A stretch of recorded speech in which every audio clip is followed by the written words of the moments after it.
Bonjour, bonsoir. Une fois de plus, je viens donc pour clôturer la semaine avec le quatrième épisode de Qui a fait quoi dans les massacres du 28 septembre 2009.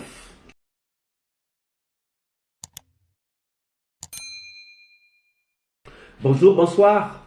Une fois de plus, je viens donc pour clôturer la semaine avec le quatrième épisode de Qui a fait quoi dans les massacres du 28 septembre 2009. J'ai fait des introductions, j'ai fait quelques petits développements. Alors, aujourd'hui, j'ai fait une synthèse.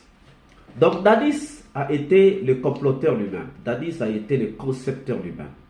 Parce qu'il est venu au pouvoir et finalement, il s'est dit qu'il doit rester au pouvoir. Le goût du pouvoir l'a emporté. La folie l'a emporté sur la raison. Et il dit qu'il doit rester au pouvoir. Mais lorsqu'il veut rester au pouvoir, il a devant lui les opposants. Parce qu'il a déjà neutralisé les militaires, mais il a devant lui les opposants qui sont farouches. Il y a parmi ses opposants Cellou Dalein Diallo, il y a parmi ses opposants Alpha Condé, donc des opposants qui sont farouches. Il doit faire face à ces opposants-là. Or, lorsqu'il a fait venir le magicien indien pour lui dire l'avenir, pour lui prévoir l'avenir, le magicien lui a dit que ce n'est pas lui qu'il voit comme futur président de la Guinée, mais au contraire, c'est Alpha Condé. Alors, il faut trouver une solution. La solution qu'on lui propose, c'est le sang, un bain de sang. Le magicien est parti, les amis lui disent que, bon voilà, ne t'en fais pas, on peut aller voir les magiciens de Guillaume Soro. Gono Sanaré rentre en contact avec les magiciens de Guillaume Soro. Et voilà, là aussi, c'est toujours le sang qui est exigé. Donc, Dadis, s'il veut rester au pouvoir, il n'a qu'à sacrifier le sang. Il n'a qu'à sacrifier le sang s'il veut rester au pouvoir. Et voilà pourquoi, donc, cela va se passer. Voilà pourquoi ça va être prémédité. Voilà pourquoi on va attendre, puisqu'il y a les opposants qui ont prévu faire une marche, donc on va profiter pendant la marche de l'opposition pour faire ce massacre, pour donner en fait du sang à boire au génie, de façon que nous puissions avoir le pouvoir. Et voilà, ils vont le faire. Ils vont le faire. Ils vont donc faire ces massacres. Donc ces massacres arrivent. Ils font les massacres. Comme on avait dit, la programmation, il y a Marcel qui va coordonner les ressources humaines. Dans son groupe, il y a Gono Sangaré. Dans son groupe, il y a Makambo. Dans son groupe, il y a Begré. Dans son groupe, il y a Aïdor. Dans son groupe, il y a Georges.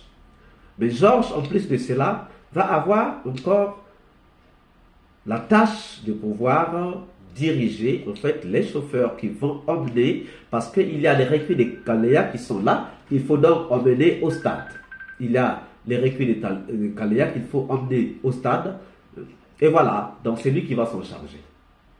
Et donc, ils arrivent le matin, ils sortent, ils font sortir Dadis par la porte de derrière, parce que Toumba n'a pas voulu faire partie de ce groupe-là. Ils vont faire sortir Dadis par la porte de derrière, et voilà.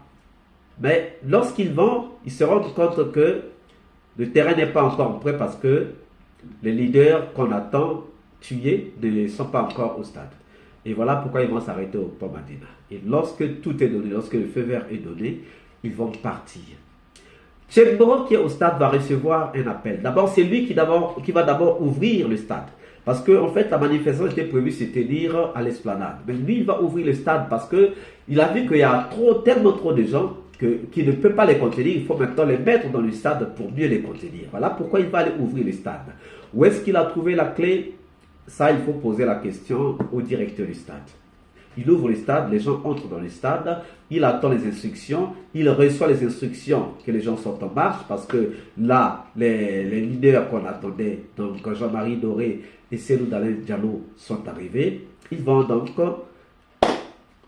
les laisser entrer pour les cantonner.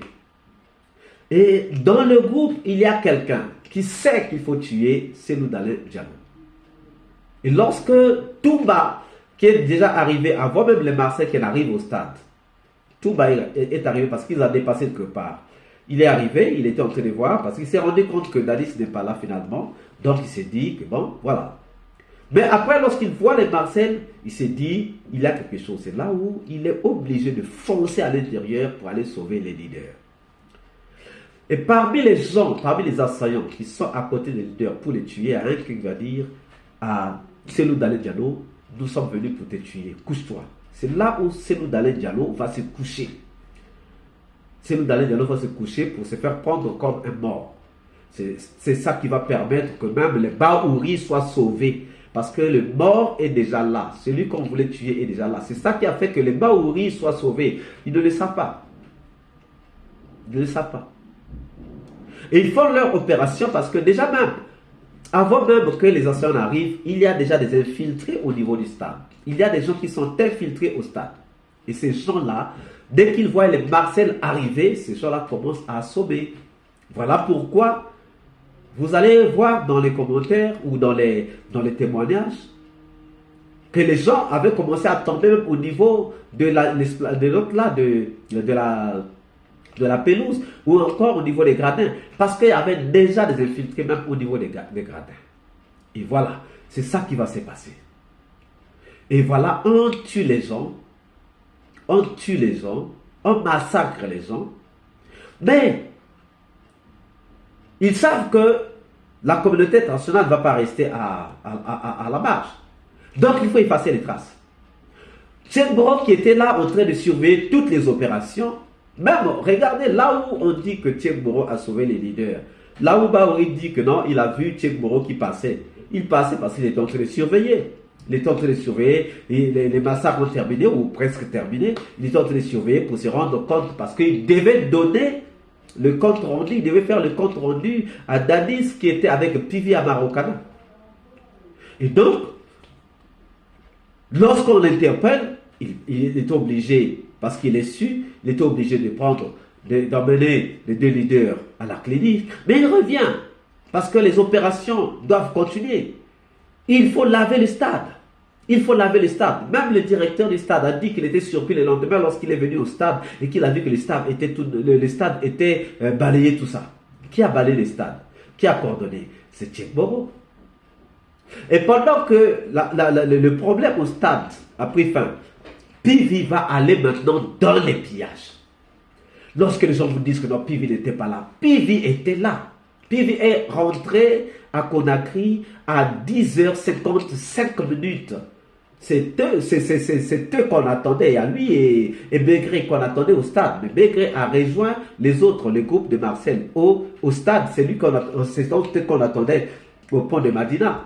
Mais Bégré les a rejoints au stade. Pendant que Pivi était déjà arrivé là-bas. Pivi est resté avec Dadis Camara. Dadis Camara n'était pas au COP. C'est faux. Il n'était pas au COP. Il était dans les alentours. Donc il était à Marokana avec Pivi. C'est là où ils ont coordonné toutes les opérations. Et lorsqu'ils ont fini de coordonner toutes les opérations, que les Marseillais sont passés récupérer Dadis Camara, lui maintenant il est allé avec son groupe pour faire les pillages. Vous allez vous rendre compte que les pillages ont eu lieu à partir de midi. Les pillages ont eu lieu à partir de midi jusqu'à 15h ou 16h. Quand vous ne dites pas qu'il n'était pas là, c'est faux. Quand vous ne dites pas que Pivi n'était pas associé dans ces massacres, c'est faux. Et donc le soir, il fallait effacer les traces. Donc il fallait envoyer des véhicules des militaires.